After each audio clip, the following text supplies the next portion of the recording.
Friends, welcome to மூன்று முடிச்சு promo. இன்னைக்கு நம்ம மூன்று முடிச்சு சீரியல்ல என்ன விறுவிறுப்பான விஷயம் அப்படின்னு பார்க்கறதுக்கு முன்னாடி நம்ம சேனலை சப்ஸ்கிரைப் பண்ணல அப்படின்னா மறக்காம சப்ஸ்கிரைப் பண்ணிக்கோங்க. இப்போ வாங்க அந்த விறுவிறுப்பான விஷயம் என்ன அப்படின்னு சொல்லிட்டு பார்த்துட்டு இருக்கலாம்.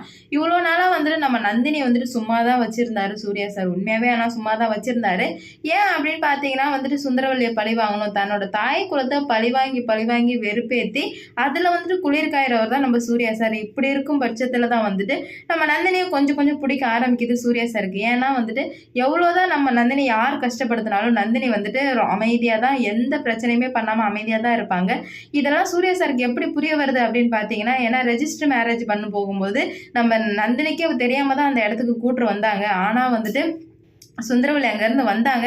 ஏதோ நந்தினி தான் பெரிய தப்பு பண்ண மாதிரி பேப்பர்லாம் கிழிச்சு மூஞ்சில் விட்டெறிஞ்சு போனதுமே அதை நம்ம நந்தினி அவங்க சைடில் உள்ள வலியை வேதனை வந்துட்டு எவ்வளோ சொல்கிறாங்க. நான் எந்த தப்புமே பண்ணலை, ஏன் எனக்கு தண்டனை கொடுக்குறீங்க, ஏன் எனக்கு பொய் சொல்லி கூட்டு வந்தீங்க அப்படின்ற மாதிரி நம்ம நந்தினி எவ்வளோ கேட்குறாங்க. ஆனால் வந்துட்டு யாருக்குமே வந்துட்டு எந்த பதிலுமே இல்லை. அப்போ தான் சூர்யா சாருக்கு புரிய வருது, நந்தினி நம்ம வீட்டில் இவ்வளோ கஷ்டப்பட்டிருக்கான். இப்போ தான் வந்துட்டு அது புரியுது. ஏன்னா இவ்வளோ நாள் சூர்யா சார்கிட்ட எவ்வளோ போய் சொல்லுவாங்க, சார் இந்த மாதிரி பண்ணாதீங்க, அந்த மாதிரி பண்ணாதீங்க, எனக்கு கஷ்டமாக இருக்குது அப்படின்னு சொல்லிட்டு எவ்வளோ சொன்னாலும் அப்போல்லாம் புரியாதவருக்கு அதுக்கப்புறம் இந்த ஒரு இன்சிடென்ட் நடந்ததுலேருந்து அடிக்கடி இந்த மைண்டில் ஓடிக்கிட்டே இருக்கு. அப்போ வந்து நம்ம சூர்யா சார் மனசில் நம்ம நந்தினி ஓரளவு வந்து இடம் பிடிச்சிடுறாங்க. நம்ம நந்தினி ரொம்ப நல்லவ, ஆனால் வந்துட்டு இந்த வீட்டுக்காக நிறைய சாக்ரிஃபை பண்ணுறா அப்படின்ற மாதிரி வந்துட்டு புரிஞ்சுக்கிறாங்க. இதுக்கு எல்லாத்துக்கும் தண்டனை கொடுக்கணும் அப்படின்ட்டு நம்ம சூர்யா சார் மனசில் ஓடிக்கிட்டே தான் இருக்குது. அதுக்கான பயங்கர ஒரு சான்ஸாக தான் அந்த தாலியை வந்து சுந்தரவல்லி திருநது, சூர்யா சார் போலீஸை கூப்பிட்டது எல்லாமே வந்துட்டு எல்லாமே ஒரு பிளானாக தான் நடந்தது.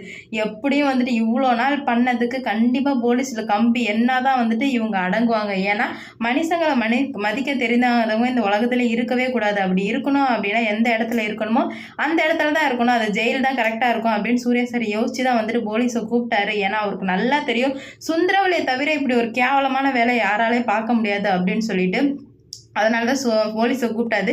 கடைசி கட்டத்தில் பூட்டி இருக்கும்போது கூட சூர்யா சார் கன்ஃபார்ம் பண்ணிட்டாரு, இந்த ரூமில் தான் செயின் இருக்கு அப்படின்னு சொல்லிட்டு.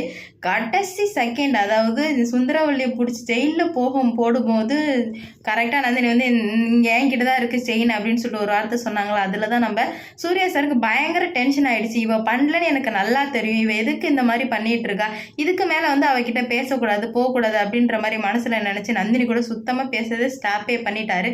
ஏன்னா உண்மையாகவே நந்தினி பண்ணது பெரிய தப்பு தாங்க. தப்புன்னு சொல்லலாம், கரெக்டுன்னு சொல்லலாம். ஆனால் எவ்வளோதான் ஒரு அளவுக்கு தாங்கிறது, ஏன்னா ஒரு அளவுக்கு மீறி வந்துட்டு கண்டிப்பாக தாங்க முடியாது.